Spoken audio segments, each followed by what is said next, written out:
छत्रपती शिवाजी महाराज की जय भवानी। धर्मवीर छत्रपती संभाजी महाराज की, छत्रपती शाहू महाराज की, बोलो अंबे मात की। आजच्या अंबाबाई मंदिर सुशोभीकरणाला उपस्थित देशाचे लोकप्रिय आणि कणखर गृहमंत्री अमितभाई शाह यांचं कोल्हापूर नगरीमध्ये मनापासून मी स्वागत करतो, मनापासून त्यांना धन्यवाद देतो। या कार्यक्रमाला उपस्थित राज्याचे लोकप्रिय मुख्यमंत्री देवेंद्र फडणवीसजी, रवींद्र चव्हाणजी, हसन मुश्रीफजी, प्रकाश आंबेडकरजी, आशीष शेलारजी, शिवेंद्रराजे भोसलेजी, जयकुमार गोरेजी, चंद्रकांत पाटीलजी, माधुरीताई मिसाळ, धनंजय महाडिक, धैर्यशील माने, विनय कोरेजी, सर्व व्यासपीठावरील खासदार, आमदार, महायुतीचे सर्व पदाधिकारी आणि समोर बसलेल्या आमच्या लाडक्या बहिणींनो आणि लाडक्या भावांनो, कोल्हापूरच्या या ऐतिहासिक आणि पवित्र नगरीमध्ये आज अंबाबाईच्या मंदिराचं सुशोभीकरण या ठिकाणी अमितभाईंच्या शुभ हस्ते झालेलं आहे। खरं म्हणजे आज या शक्तिपीठाच्या आधुनिकीकरणाचं आणि सुशोभीकरणाचं काम सुरू होतंय। आजचा दिवस केवळ कोल्हापुरात नाही तर उभ्या महाराष्ट्राच्या आणि देशाच्या सांस्कृतिक इतिहासात सुवर्णाक्षरांनी लिहून ठेवणारा आजचा दिवस आहे। कोल्हापुरी नगरी दक्षिण काशी म्हणून ओळखली जाते।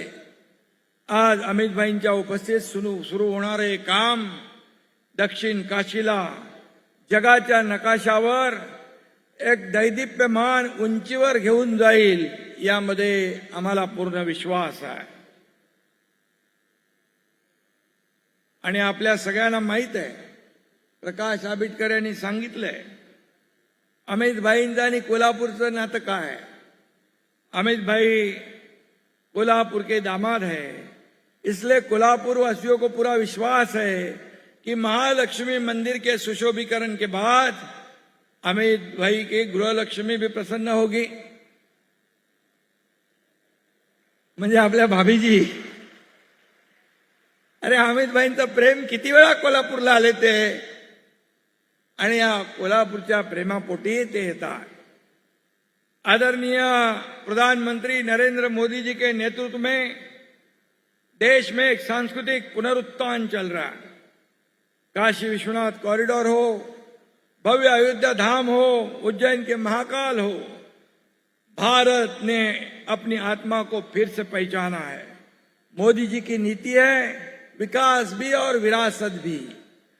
आणि केंद्रीय पर्यटन मंत्रालय, प्रसाद, स्वदेश दर्शन योजना या सर्व योजनांमधून आध्यात्मिक आणि सांस्कृतिक क्षेत्रांचं अतिशय चांगला विकास होतो आहे।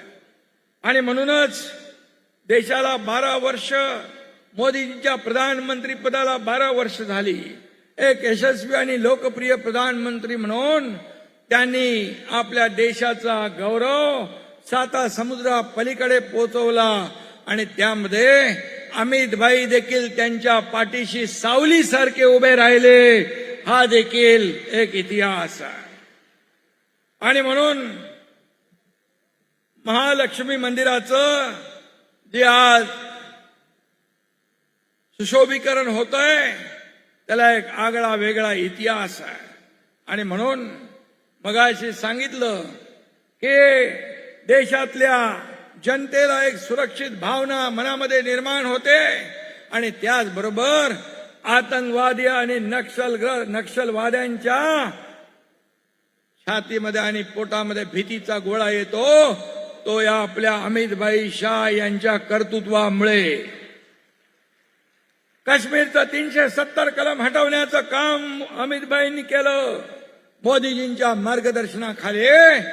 आणि त्यांनी सांगितलं होतं या संपूर्ण देशातला नक्षलवाद 2026 पर्यंत पूर्ण त्याचा खात्मा केला जाईल. तो देखील अमितभाईंनी नक्षलवाद संपून टाकण्याचं काम या ठिकाणी केलेलं आहे. महाराष्ट्र, गडचिरोली आणि संपूर्ण देश नक्षल मुक्त करण्याचं काम अमितभाईंनी केलं.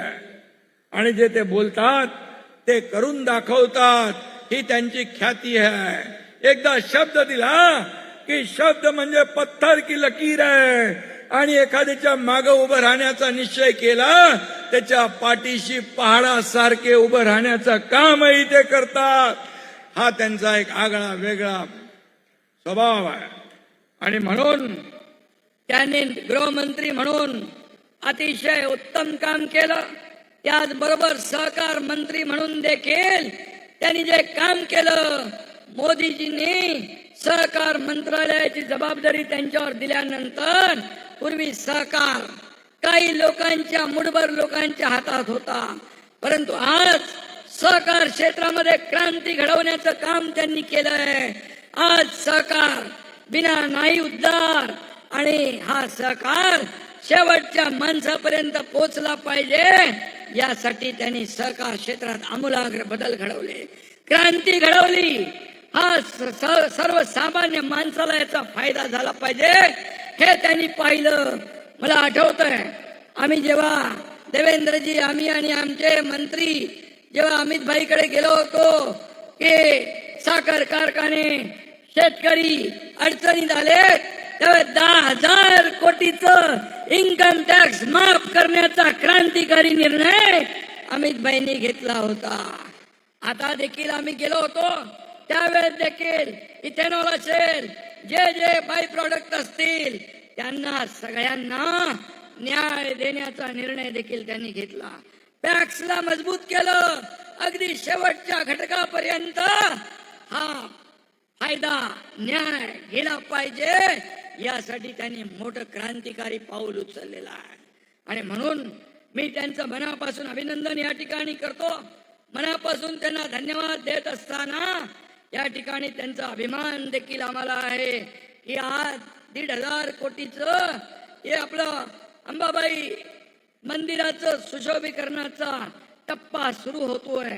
आणि महाराष्ट्र राज्य देखील या ठिकाणी जसं आपले आदरणीय प्रधानमंत्री देखील या ठिकाणी देशातल्या मंदिरांचं पुनर्जीवन, सुशोभीकरण करतायत, तसं या राज्यामध्ये देखील अनेक मंदिरांचं, देवस्थानचं, तीर्थस्थानचं या ठिकाणी विकास, विरासत ही आपली विरासत आहे. जसं अयोध्याचं राम मंदिर कुणालाही वाटलं नव्हतं अयोध्येचं राम मंदिर होईल, परंतु राम मंदिर देखील झालं. हा देखील इतिहास आहे.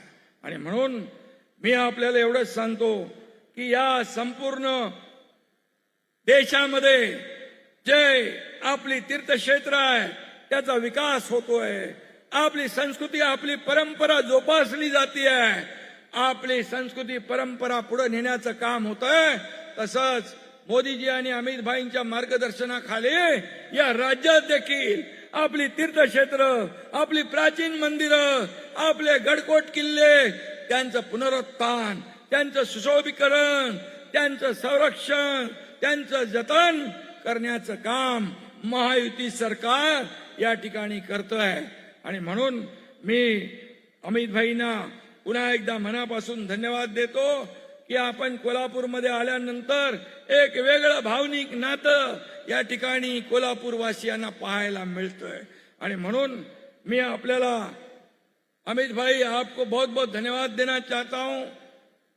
महाराष्ट्र में जब जब आप आते हो और ऐसे जो काम है उसका भूमि पूजन होता है, लोकार्पण होता है, इससे हमें ऊर्जा मिलती है, प्रेरणा मिलती है और हमें काम करने की ताकद मिलती है. आणि म्हणून मी आपल्याला धन्यवाद देतो. या ठिकाणी अमित भाई, जाते जाते दो पंक्तियां कहता हूं. जनता की हर मांग आपने पूरी कर दी है, जनता की हर मांग आपने पूरी कर दी है, रुके हुए हर काम को रफ्तार दी है. आपकी बदौलत या विकास की पंचगंगा बहेगी, आपके बदौलत या विकास की पंचगंगा बहेगी. मां अंबाबाई मंदिर का नवनिर्माण एक नई मिसाल बन जाएगी. धन्यवाद. जय हिंद, जय महाराष्ट्र.